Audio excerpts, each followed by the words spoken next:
Today, I'm specifically going to talk about business. Now, if you're not a business owner, just stay tuned because this could apply to you, or at least you'll learn a little bit more about the things that you should understand. So, oftentimes, I'm very lucky that I get to see the insides of a lot of businesses. Now, I see them through two different lenses. I see them, one, with my clients. So, my coaching clients, what I do is kind of more of a business lifestyle coaching. So, it's a 1-year program where I do a deep dive with a business owner, and we go over all of their 5 to Thrive on a weekly basis, but also long-term visioning. And part of that is I actually get to see inside their financials, and I'm helping them strategize their business to help it grow. The second lens that I see it through is as an investor. I'm able to invest in businesses, which I'm very fortunate for. And oftentimes that investment is an exchange as a role or a seat on their advisory board. And I'll also look at their financial statement.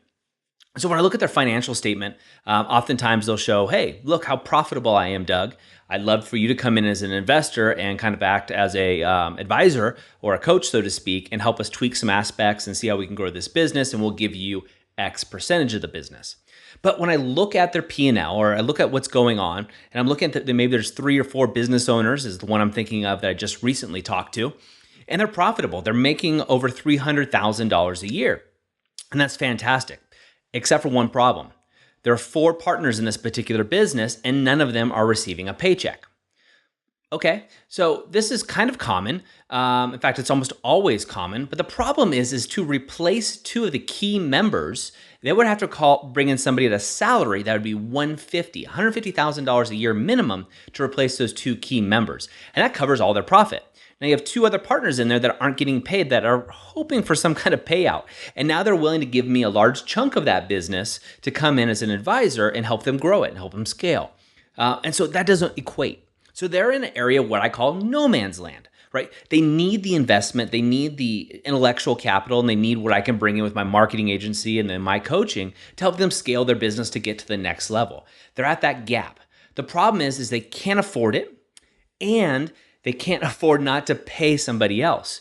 So their dream, of course, as business owners, as most business owners is to turn a profit and also to be able to eventually step out or have an exit of the business.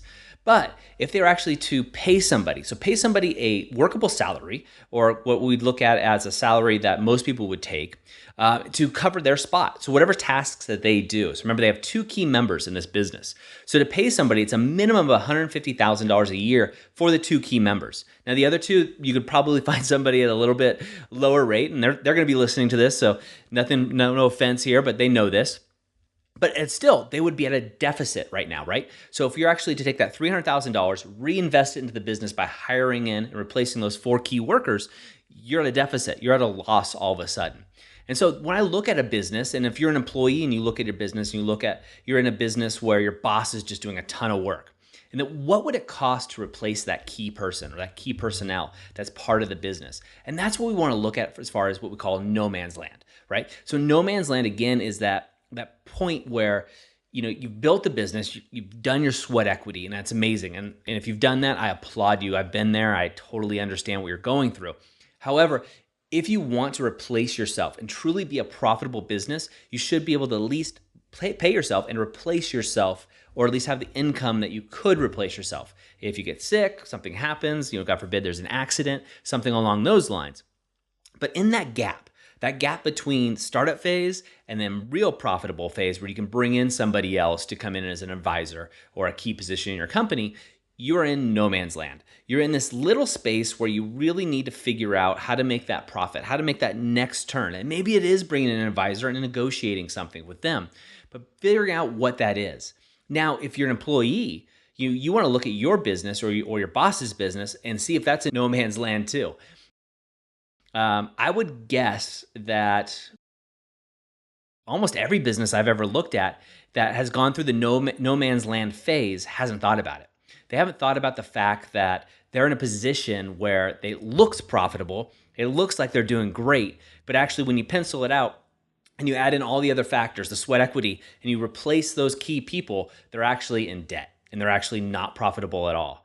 And this isn't to despair them, because there's a way around it. You have to come up with an actionable plan to get out of no man's land. So that's it for me today. Just a quick business tip, something I see all the time. And I hope you don't get into, I hope you do get into no man's land, recognize it, and then get out.